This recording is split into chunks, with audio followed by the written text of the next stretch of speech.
উনি তো কোনো দায় দায়িত্ব নিয়ে পুজো করেন না, পুজো করেন নিজের খেয়ালে। উনি তো সবসময়ই বলেন, আমি কারুর বাবার চাকরি করছি না, আমি করছি ভগবানের চাকরি। এই তো মাসে মাসে মাস মাইনেটা নিতে পর্যন্ত উনি খাজাঞ্চিখানায় যান না, আমাকে তার পেছনে ছুটে বেড়াতে হয়। এতে দোষের কি আছে? আপনি যদি দোষ না নেন তাহলে আমার ঘাড়ে কটা মাথা যে আমি দোষ নেব? নেহাত আমার মনে হলো তাই আপনাদের জানিয়ে গেলাম। কারণ এসব কথা তো আর চাপা থাকে না, লোকমুখে ঠিক রাষ্ট্র হয়ে যায়। মানে এ কথা যদি চাউর হয়ে যায় যে রানীমার মায়ের মন্দিরের পুজো বিধি নিয়ম মেনে হয় না, ভট্টাচার্য মশাইয়ের মাথার ঠিক নেই, সে নিয়ম কানুন আচার এসব কিচ্ছু মানে না, তাহলে কি কারুর সুবিধা হবে? মানে আপনারাই ভাববেন। আপনি এখন আসতে পারেন। তাহলে আমি আসি রানীমা, প্রণাম প্রণাম। কি ভাবছো মথুর? ভাবছি এত ভুল করলাম। আমি ভাবছি না। এমনই চলবে? চলুক না। ওই যে খাজাঞ্চি মশাই বলে গেলেন মন্দিরের সুনাম দুর্নাম। মন্দির কি ব্যবসার টাট যে তার সুনামে দুর্নামে ব্যবসা বাড়বে বা কমবে? মন্দিরে মায়ের প্রতিষ্ঠা হয়ে গেছে, মা তো আর পালাবেন না।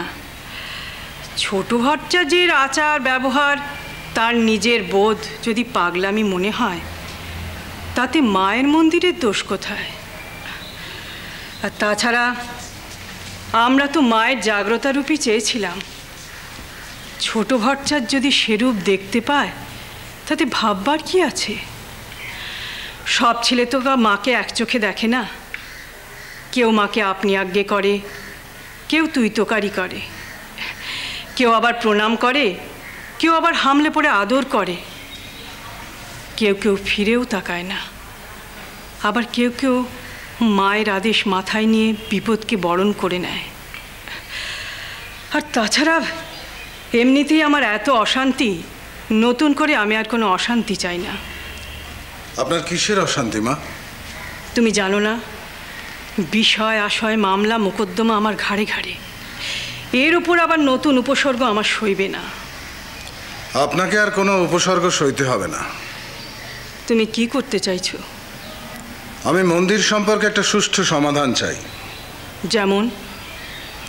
যেমন ছোট ভট্টাচার্য যদি পাগল হয়ে থাকে তাহলে তাকে মানসিক স্বাস্থ্য কেন্দ্রে পাঠাবো।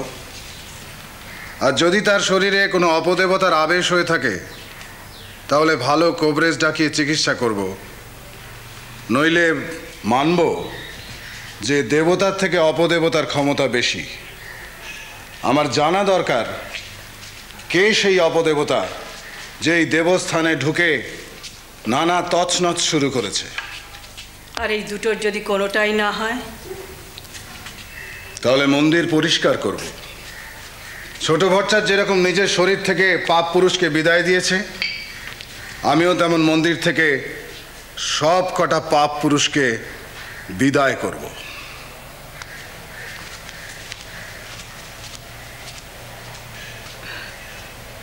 আয়। কি হয়েছে মা?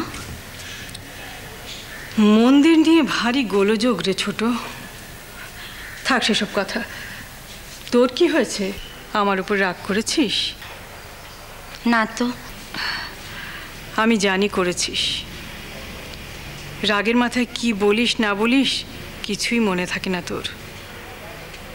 আমার নামে কি বলেছিস? মনে নেই, ভুলে গেছি। আমি কিন্তু ভুলিনি। জামাইদের মধ্যে ঠোকাঠুকি লাগিয়ে আমি জমিদারি চালাচ্ছি কেন রে? জামাইরা সবাই একসঙ্গে থাকলে আমার হাত থেকে জমিদারি নিয়ে নিত? এত ক্ষমতা তাদের? ছোট, তুই তোর মাকে এখনো চিনতে পারিসনি।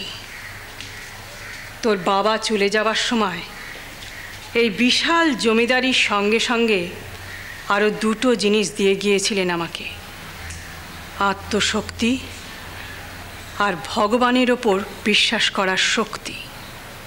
ব্যাস, আর কিছু লাগেনি আমার। তোরা মেয়েরা জামাইরা আমার কাছে সমান ছিলিস, আজও সমানই আছিস। শ্যাকরার নেতৃত্বে তার এক রতিও হেরফের হয়নি। তবে আমার কাছে আবাহনও নেই, আবার বিসর্জনও নেই। তুই আমার কাছে থাকিস তাই কোল আগলে আছিস। বড় তার স্বামী গর্বে গর্বিণী হয়ে সরে গেছে, আমার কিছু করার নেই। মেজো আর সেজো ভগবান তাদের টেনে নিয়েছেন, সেখানেও আমার কিচ্ছু করার নেই। আমাদের মেয়েদের কথা ছাড়ো মা। জামাইদের কথা বলছিস? হ্যাঁ, বল, কি বলছিস? ভাবছি সবাই মিলে এক জায়গায় থাকলে বেশ হতো। ইচ্ছে হলেই তো ওরা একসঙ্গে থাকতে পারে। ওদের সকলের জন্যই তো আলাদা আলাদা মহল তৈরি হয়ে আছে। যখন ইচ্ছা হবে আসবে, থাকবে, তাতে তো আমার কোনো আপত্তি নেই।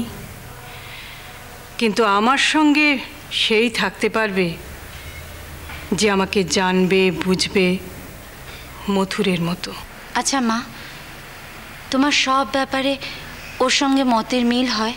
না, সব সময় তো হয় না। এই তো খানিক আগেই মন্দিরের কথা নিয়ে ওর সঙ্গে আমার মতের অমিল হলো। আমি বললাম মন্দির যেমন চলছে চলুক, ও বলল এর একটা হেস্তনেস্ত করতে হবে। কিন্তু আর সকলের সঙ্গে ওর কি তফাৎ জানিস? ও কেন কি বলছে ভাবছে সেটা আমি ওর জায়গায় নিজেকে নিয়ে গিয়ে বুঝতে পারি। এই একটা ব্যাপারে আমার তোমাকে হিংসে হয় মা। কি ব্যাপারে? আমি ঠিক ওকে বুঝতে পারি না মা। বিশ্বাস করো, আমি কিছুতেই বুঝতে পারি না ওর কাছে কোনটা বড়, ওর ধর্মপ্রাণ নাকি ওর জেদ, ওর জমিদারি রক্ত নাকি শিক্ষার গৌরব। আমি বলবো? বলো। ওর পৌরুষ। ওখানটায় আর ঘাটাস না ওকে।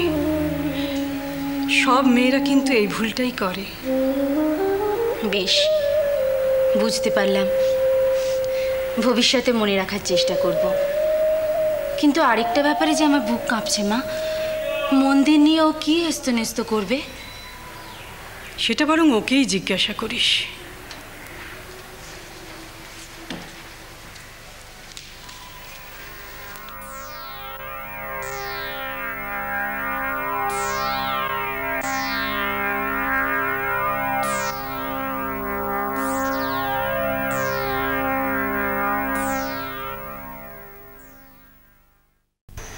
কি কি এটা আবার করতে গেল?